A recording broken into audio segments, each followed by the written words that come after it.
So I'm a father of one. I gotta find a babysitter. I found Care.com and I was blown away. Through the platform, I was able to find local and experienced candidates along with their reviews and rates, which were way more affordable than I anticipated. Care.com really put me at ease knowing that they were all required to go through a background check.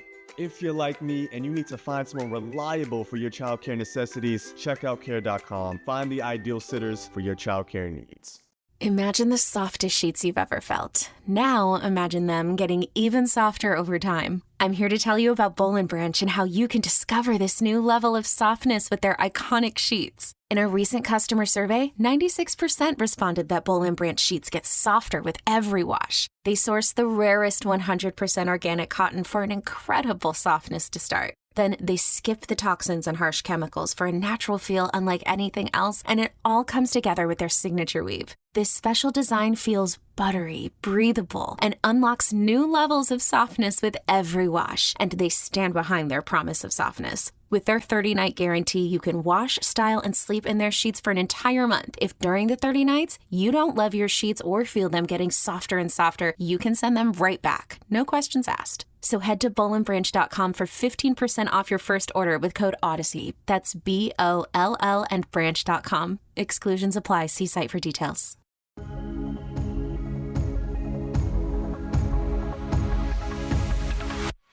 Hey everyone, and welcome into the Friday Walkthrough. I'm Cole Carmody alongside Monty Spiller. K-State officially, once again, controls its own destiny for the Big 12 title race after beating Baylor 31-3. Now they get set for a date with the Mountaineers. Yeah, it's funny how 1 week makes a difference. 2 weeks ago, I'm not going to say people were in panic mode, but there were a lot of questions. You know, people were asking about Martinez. People were asking about the defense. Can we stop the run? Because Bijan Robinson had a great day against us. You know, Bijan's a heck of a back, and like I said before, he's kind of been our kryptonite. But the team that we knew we had showed up last Saturday against Baylor. And honestly, I don't think Baylor understood how good we can be and how good we are until it was too late. It was a sight to be seen. We'll talk about that game in the first half. In the second half, we will preview the game against West Virginia. But first, we want to let you know we're sponsored by our friends at the Part-Time Beverage Company. The first half is sponsored by the Club Special. The second half is sponsored by the Cape Cod. Make sure you're hitting subscribe on YouTube. Subscribe to the website at GoPowerCat.com and wherever you get your podcasts. So when we look at this game against Baylor, let's just start off by saying it was total domination. Now, I will be the first to admit I was very confident going into this game. Maybe not as confident as some may have been, but I was confident going into this game. However, when K-State gets stopped on fourth down and then Baylor gets the ball and immediately starts moving the ball down the field, you're thinking, okay, they got to start making some adjustments because this is how K-State cannot win the game if Baylor can run it down their throat. Yeah. Well, Kobe Savage comes up with a huge interception, and it just felt like from that point forward, K-State was always in control. Yeah, it was one of those things where, like you said, our defense not always, but a lot of times we tend to start slow. And that's going to be the case with a lot of teams. But when you come out in the game and an offense like Baylor, they're doing all kind of formations at you. They're doing motion. They different personnel. It takes a couple of plays to kind of get settled in. And I don't think people really understand how difficult that can be. Unless you're bringing like a lot of pressure right away to force the offense to show their hand early, you're going to have to figure out what's happening and then get settled. Fortunately for us, we got settled in the red zone, and Kobe came up with the big interception. It was interesting because Baylor pretty much did exactly what we thought they'd do on offense. They came out, they ran a lot of sweeps, they ran a lot of zone plays. They basically tried to say, we think we're better than you, and we're just going to run it down your throat. We kind of figured if K-State wants to beat them, they're going to have to stop the run. And in total in this game, Baylor only had 103 yards rushing. Yeah. The leading rusher was Richard Reese, who had 54 yards. But after that first drive, to give up chunk runs for the most part, I mean, there was 8-9 yard gains. To hold them to 103 yards rushing, that was incredible. And, I mean, we saw some things defensively from K-State that we haven't seen. Khalid Duke came down, put his hand on the ground. There was some, not necessarily 4 down fronts, he was more of an overhang. Right. But we saw some stuff schematically that we haven't seen. Now, the players in Kleiman said that was probably more based on the game plan. Mm-hmm. But, I mean, goodness, if they can start to add that in, that's just going to add a wrinkle for teams. I love that. I think getting getting Khalid Duke to where he can have his hand in the ground, not only go get the passer, but also he's a really good run stopper. I mean, that was a huge difference in the game. It is, and it's one of those things where Coach Klanderman and Coach Kleinman understand you have certain guys that are versatile. And the good thing about that is when certain situations arise, you don't have to switch players out. You can keep the guys that have been in the game, understand the tempo of the game, have more experience, so you won't have to bring somebody that's maybe smaller or slower in. You can keep those same guys in, just move them down in different formations. You can put the hand on the ground, you can stand them up, you can put them as an overhang, you can put them in the flats. He is a utility type player, which makes a big difference. And we have several guys on defense like that. But yeah, it could have been part of the game plan. Regardless if it was or wasn't, it was working. Mm-hmm. It was interesting because he has been more of kind of like that edge player, but we also kind of saw him play in the box a little bit too. He's done a little bit of that, but he did everything on Saturday, and I think that talks maybe he's finally 100% healthy. Still trying to come back from that knee. Maybe they're trying to limit in what he can do, but we're finally to the point in the season. This is what they envisioned when they moved him to that linebacker spot. Another linebacker who was fully healthy, and you could tell on Saturday, was Daniel Green. That's the best game I've seen him play all season. He was flying around to the football.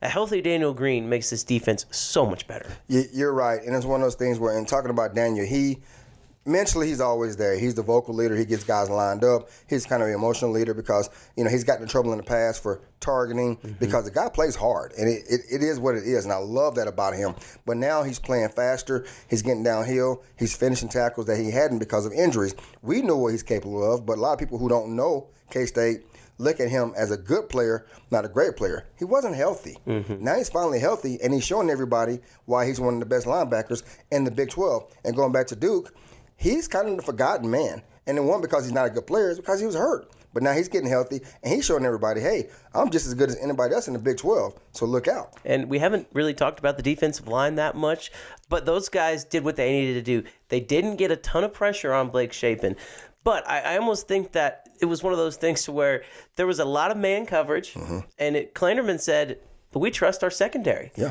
We understand that we can cover anybody on Baylor's roster, and we're going to make Blake Shapen beat us. He's going to have to throw the ball efficiently. We're going to stop the run, and once again, make the quarterback beat us. Kind of what we thought might happen, and they did a great job of that. Blake Shapen, 2 interceptions. We said if K-State could get Shapen to throw some interceptions, get him to turn the ball over, they'll be in business.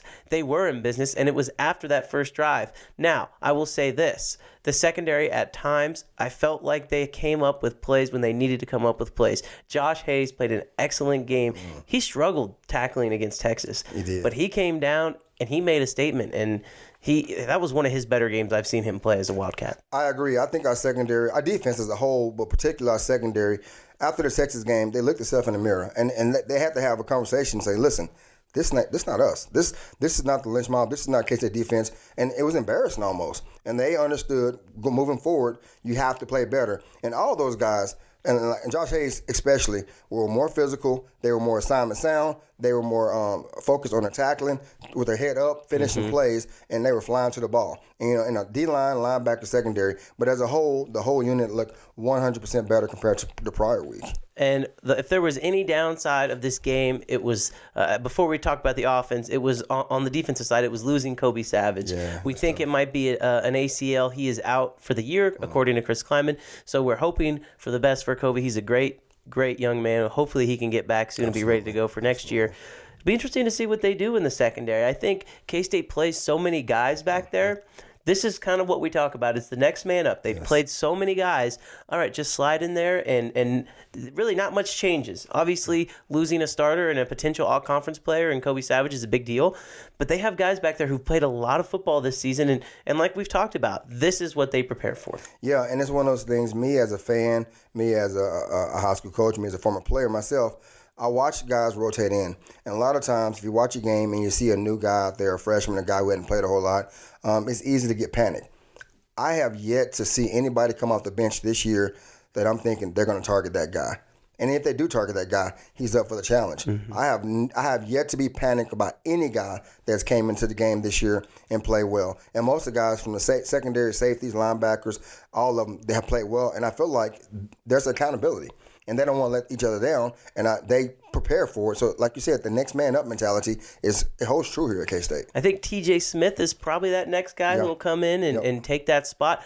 But I would be curious to see if they go and kind of switch it up a little bit. Josh Hayes comes down and plays a lot of cornerback in the nickel. Maybe he'll stay at safety, and they'll bring a guy like Jacob Parrish, who's played a lot of football this season, in at cornerback, and Hayes can play safety. You got Parrish at corner. There's just a lot of things Kleinerman can do, and you know what? The good part about all that is if it's not working, you can try something else. You got options. Because they have a lot of options there. Last note on this defense, 4 teams now have not scored a touchdown on K-State this season. If you count Missouri, that is 5 games where a team has scored 1 touchdown or less. Half the games, the K-State defense has allowed 1 touchdown or less. That is impressive. That is outstanding, and Joe Kleinerman deserves all the credit. Oh, absolutely. And you know, a couple of years in now, he's been an assistant in D.C., and what he does works. And the guys are bought in. They sell out for him. They do what's right. And there's and you probably heard it around the nation, the Big 12 don't play defense. I'm not hearing that. You know, the Big 12 has historically had really great offenses, so no matter who you are, they're going to put points up on you. And they still continue to have prolific offenses and score a lot of points. But the fact of the matter is K-State has a dominant defense. And it is what it is, and it should be recognized, and it should be known throughout not just the Big 12, the rest of the country. They play quality football. And talking about the offense now, first of all, if you haven't been aware, Adrian Martinez is out for the game, potentially out for the KU game as well, a lower leg injury, so Will Howard will get the start. He came in against Baylor, and Monty, he looked incredible. It was every single throw was right on the money. This kid looks like he's been playing football for 4 years now, and this is, you know, he's played in parts of 3 seasons, but he looks like he has been a starter since day one. The way he has improved has been tremendous. I thought he was outstanding. So was the offensive line, but again, they ran the ball between DJ Giddens and Deuce Vaughn 38 times on Saturday. They established the ground game early, and that opened things up for Will. It did, and Will did a great job. And it's funny because if you guys go back to previous episodes, Mr. Sennett, and I made a comment about him. I said, he's going to have a breakout year or breakout game. And last week it was, and I don't know if him and Will are buddies or what, but they have a connection. And I love watching those two. And it's so fun to see him, a big guy. He's making receiver-type catches out in the open, and he's running people over. He's blocking people. But Will looks comfortable. All the guys trust him. And honestly, I watched the game from home. When Will came in, I could visually see some Baylor fans on TV give a look like, okay, the backup quarterback in, he's in. We know we're in trouble. They knew what they didn't think, okay, it's a backup, we have a chance. They knew this guy's true and tried, and he's ready to roll, and he showed what he could do. How crazy is it that K-State has 2 quarterbacks who have been playing at an all-conference level? I mean, seriously, before Adrian Martinez got hurt against Iowa State, there was talk of him being in the Heisman race.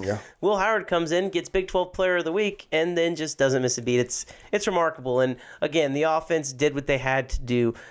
Whenever you get put in good positions like they have from the defense, it helps. But they definitely, Colin Klein called a great game. The fact that they were able to move the ball down the field and they were taking what the defense was giving them. There wasn't a ton of big plays. And to me, that just says Will Howard is ready for this moment because we've seen him air it out. They took those small plays. My favorite play of the game, though, was the flea flicker reverse play that Will Howard comes in, throws it down to Sennett. Again, there's so much confidence in Will Howard and in this offense. It is a scary sight for the rest of the season. They're having fun, and they're hitting on all the right cylinders at the right time. They're coming together. It's one of those things where some teams start fast and kind of take a nosedive or either balance out, and then some teams continue to get better. In K-State, even though we took a couple losses mid-season, we still continue to get better, and there's no panic. And now, like you said before, we're back in the driver's seat to get the opportunity to play in the Big 12 championship. I'm excited.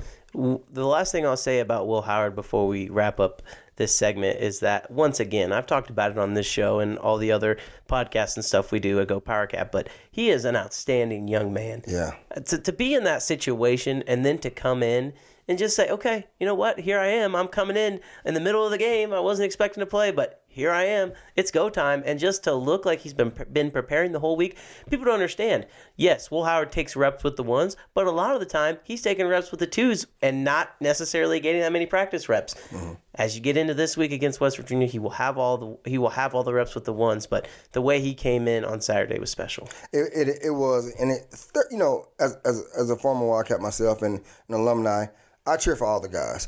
But there are certain people on the team you just want to see successful, and he's one of those guys. And if you don't like Will Howard, something wrong with you. There's something wrong with you. Even if you're not a K-State fan, you got to pull for that young man because he's done everything the right way, the Wildcat way, the way they teach it. And if you can't pull for him, it's on you, not on anybody else, because he's a special kid, man. Will Howard will get the start, like we mentioned, against West Virginia on Saturday in Morgantown. We'll talk about that game when we come right back after this short break. JamesAllen.com is the online destination to easily design a customized engagement ring and save up to 50% compared to traditional stores. You pick a diamond, whether it's lab-created or earth-created, James Allen has over 200,000 conflict-free stones. Then you pick your ring setting and metal. And if you need some help, they have real-time diamond consultations available where an expert can walk you through it all. Get 25% off your order at JamesAllen.com code podcast. That's JamesAllen.com code podcast. My 13-year-old acts like a puppy again. Almost overnight, she's a different dog. Perfect poops. When people switch their dog's food to the farmer's dog, the effects can seem like magic. But there's no magic involved. It's simply real meat and vegetables with all the nutrients dogs need, instead of highly processed pellets. No tricks, just smarter, healthier pet food delivered in packs portioned for your dog. It's amazing what real food can do. Get 50% off your first order at thefarmersdog.com/nomagicFifty. Welcome back in here to the Friday Walkthrough. I'm Cole Carmody alongside Monty Spiller. We are sponsored by our friends at the Part-Time Beverage Company. The first half was sponsored by the Club Special. The second half is sponsored by the Cape Cod. Make sure you're getting in and trying those adult beverages wherever you may get them. Now, let's talk about this game in Morgantown. It feels like only weird games happen in Morgantown, West Virginia. Just something about it. Yeah, it's one of those things where with them being so far east, they're kind of like out by themselves compared to the other Big 12 teams at the moment. And no matter when you go to Morgantown, something crazy happens. I know the games is a little early in the day than compared to other games, but it still concerns me a little bit. I'm not sure what our guys' travel schedule is like, if we're going out the night before, the day of, but hopefully our guys are awake and well and ready to play early against them because we can't afford to take a loss against West Virginia. And it's kind of a hard place to get to. If you're going to the game, first of all, if you're going to the game and you're from Kansas, first of all, bless you. You have to fly to Pittsburgh and then drive to Morgantown. Yep. So it's kind of one of a weird travel situation. I'm sure the team will be doing something similar. It'll be interesting to see. Either way, West Virginia plays better at home. Yeah. They are 3-2 at home this season, and they have looked terrible on the road, but they've played better at home. And I wonder if that is more of it's hard for teams to travel there, or if it's just something about playing at home. You throw on top that it is going to be senior day in West Virginia, and this feels like a team that's going to be motivated to come in and try and give it their all. Yeah, and I'll be shocked if they didn't, because with any team, especially at this caliber, at this level, the situation, nobody's going to quit, and you have pride, and you want to win it for your seniors, and you want to win it for your coach's job, and who the AD was recently let go, fired, released, came to terms, however you want to word it. But there's a lot of things you're going to find a reason to play hard. K-State's ranked number 15. That's a reason to play hard. Mm-hmm. They beat K-State so many times the last couple of years. That's a reason to play hard. You're at home, like you said, senior day. That's a reason to play hard. So I know our kids understand, but I hope they come prepared, ready to play a tough game. And with all that being said, you mentioned there are a few distractions around that football program. Steve Lyons, former athletic director, was let go, like you said, Monty. One would have to wonder about the job security of Neil Brown. When your boss gets fired, usually you're next. Yep. And so once again, is this going to be a team that's going to be able to play for their coach? They just upset Oklahoma. That is a big win for them. They are still in the hunt for bowl eligibility. If they win this game, they're 5-6. They don't necessarily have to go 6-6 to make a bowl game. Right. With all these bowls now, sometimes 5-7 will get you in. So they're sitting around hunting for one or two more wins. They are going to be hungry. They're going to be playing for their coach. But once again, how much of that distraction plays into it, especially when you take into effect there is potentially a quarterback controversy brewing in Morgantown. JT Daniels, the transfer from Georgia, from USC, seems like he's been around for forever. He was benched. They brought in Garrett Green, more of a running quarterback. He led him to victory, and when asked about this at his press conference, Neil Brown said, there's not really a quarterback controversy. We're probably going to play 3, which, of course, everybody in the media goes, 3? And so then they look at the depth and go, oh, the freshman Will Crowder may also get into the game. So lots of things going on in Morgantown.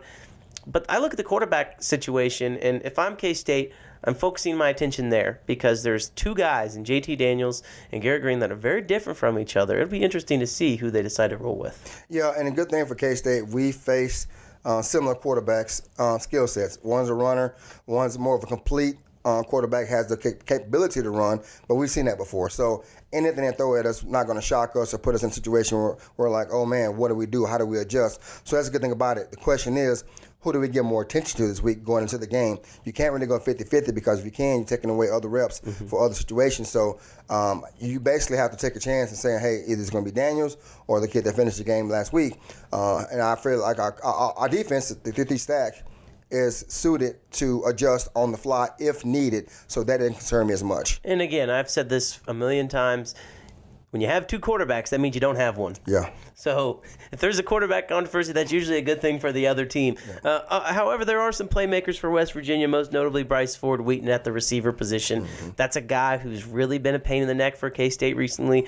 But I look at the secondary. We talked about it in the first half. If there's anybody that's up for the challenge, it's that secondary. Yeah, and correct me if I'm wrong. I believe, was it Brents that was selected for the Senior Bowl recently? It was. Yeah.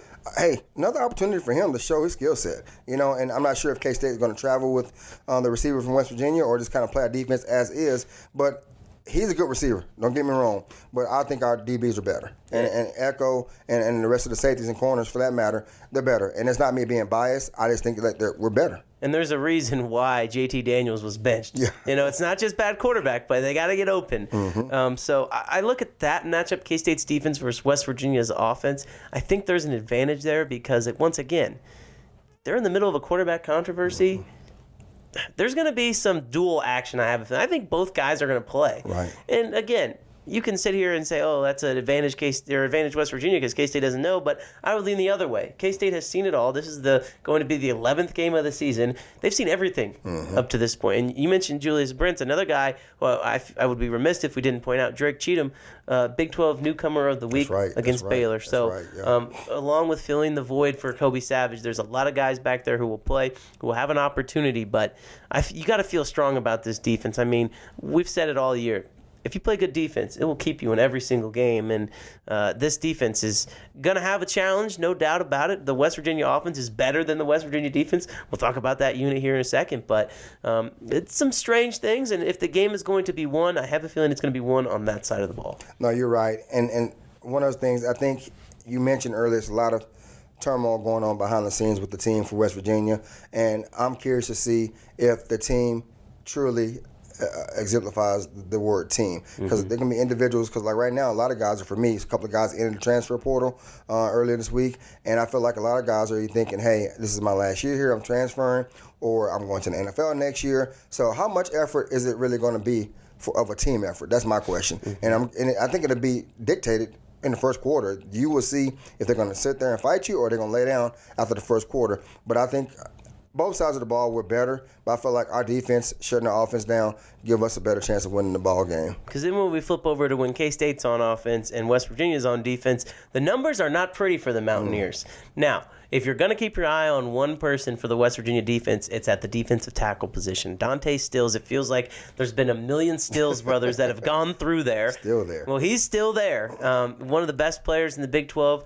But that defense struggles mightily. They are just not good on defense. Statistically, they're 118th in scoring defense, allowing over 30 points a game. In the secondary, it gets even uglier. They are 113th in passing defense. If you're Will Howard, if you're this K-State offense, you are licking your lips when you see those numbers and you watch them on film and say, we are going to be able to push the ball down the field. Yeah, you're right. The first thing I noticed when I watched West Virginia's defense, they have some athletic guys. and they compete to a certain extent. But the biggest thing that sticks out for me is they are undisciplined. There are a lot of mental errors, a lot of lack of communication, guys running wide open when they shouldn't be, and all of a sudden there's a lot of finger pointing, and they look like they haven't prepared for the week. And I'm pretty sure the coaches do prepare them, but whenever they see schemes, see routes that they're not familiar with, guys are running open all day. And if, like you said, if I'm Will, I'm like, hey, this is going to be a big number day for me. So, yeah. And you look at last week, Marvin Mims had some huge plays against him. Now, one of the better receivers in the Big 12, don't get me wrong, but if I'm K-State, I'm going back, I'm looking at the film. You know, every week I feel like I sit here and I say, establish the run, establish the run. I do think that's important. But this week, assuming the conditions are going to be good, I think it's going to be a little cold, but there shouldn't be any rain or anything like that. This seems like a week where you can go high tempo, you can get the ball out of your hand quickly, do some play action, do some RPOs, just try and move the ball down the field. It wouldn't surprise me if this is the game plan similar to Oklahoma State, where K-State is going to try and get the ball out of Howard's hands, try and push the ball down the field and make some big plays, because if you can get on top of this team early, like you mentioned, will they quit? I don't know. But this seems like a perfect opportunity to open up the playbook and really push the ball down the field. Yeah, and I feel like West Virginia is in a position where they know that everybody knows they're not very good in the back end. So they're going to pressure. And I think they're going to bring zone pressure to try to disguise and keep those guys covered up. I mean, to help those guys out as much as possible and hope that the quarterback misread the blitz and throw a bad pass. But they're not going to go man-to-man. If they do, I'll be shocked. But like I said, they'll bring a lot of blitz pressure, basically zone, maybe stem some guys at the line of scrimmage, but there's no way they can just sit there and play base defense against us because we'll pick them apart. If they do decide to play base defense, and that's where you see the Deuce Vaughn, and you see, once again, we talked about this, Fitz and I talked about this on the post-game podcast, and we talked about Ben Sinnott a little earlier, but Deuce Vaughn was a major player in the passing game. I think he had 8 receptions on Saturday against Baylor. Look for that again, because once again, if they're going to play man coverage, that means that a safety is either going to have to guard Ben Sinnott and a linebacker is going to cover Deuce, or a safety is going to cover Deuce and a linebacker is going to cover Sinnott. One of those two guys has to guard each other, and again, that's not a matchup that West Virginia wants. No. And so if they play zone like we think they may do, again, I look for a guy like Cade Warner to just find the soft spot in the zone, settle in it, catch the ball 8 yards, boom, 8 yards, boom, and then all of a sudden you got that zone beater through the seam, and K-State takes advantage of it. Again, I just think that K-State is going to have a field day on offense against the Mountaineers. I agree, and one thing I noticed last week about Will, his first touchdown, he's not afraid to throw it in there. He threw between 2 defenders on a rope, and Sinnott made a great catch. And I don't think anybody else would have attempted that throw, and he did it, didn't blink, and knew right away it was a tutty. And so his confidence is there. And if you're going to run zone, we find those holes in the zone, he will pick you apart. And we got guys that can get extra yards after the catch and make plays. Malik Knowles did a good job of it. Cade Warren does a good job of it. Sinnott does a good job of it. So we got several guys that can make plays. So I'm excited for the opportunity. 83rd in red zone defense as well for West Virginia. So you get into the red zone, you've got to score touchdowns. If you can score touchdowns, it makes the game go a lot easier. I'm with you. I really think, again, I'm usually the guy that sits up here and says, run the ball. But you look at the numbers, you look at this West Virginia defense, and you know that there's going to be some opportunities. I think it is important to run the ball, but when you can be as dynamic as K-State can be on offense, I mean, they're not one-dimensional. No. They're not one-dimensional, and we haven't really talked that much about Will replacing Adrian, but that just shows you how good this offense is, that even with another quarterback who hasn't played the majority of the season, there's not a lot of fear, because even if Will has an off day, you know that you have 22 back there. Yeah, absolutely. And going back to that, I think if K-State gets up early, and like you said, we can get big numbers, but here's my thing. If you're up early and third quarter, whatever it may be, run the ball, because Deuce going to get his numbers, but I cannot help but notice DJ Gittin, he is a difference maker, and it's a different type of runner. And that guy, a couple of plays against Baylor, they tackle him, and defensive guys were limping off after trying to tackle him. So he's a physical runner. And you do that, you can break West Virginia's will. You get up 14 points, you run the ball, take their heart. They just pound the rock and break their will and send a statement. Giddens was impressive on Saturday. Yes, he was. He was impressive on Saturday. As we wrap up the show, it's time to get into our picks. Let's just say this. We were right about TCU in Texas. Not very often that we get to sit up here and say we were right about games non-K-State related, but we were right. We both thought TCU was going to win. Yep. and they did. So K-State's back to controlling their own destiny. Let's go ahead and take a trip to Morgantown, get our future binoculars out here. Who do you have winning, and what is your score? I got K-State winning 35-10. The spread is 7.5, and earlier this week I was cautious about this game simply because I didn't know if it was going to be a trap game. But after seeing all this and looking up some film of West Virginia, I think K-State has a major advantage here.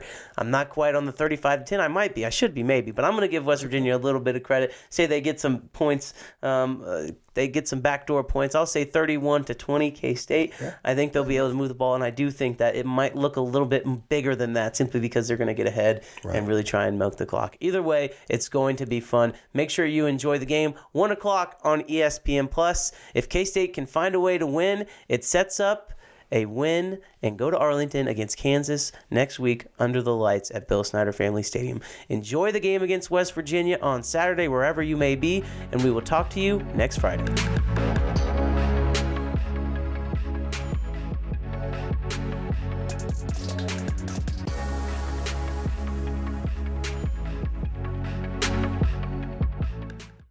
With Blue Link Plus, you can access your Hyundai Tucson Limited remotely. Doors unlocked, temperature set, lost car found.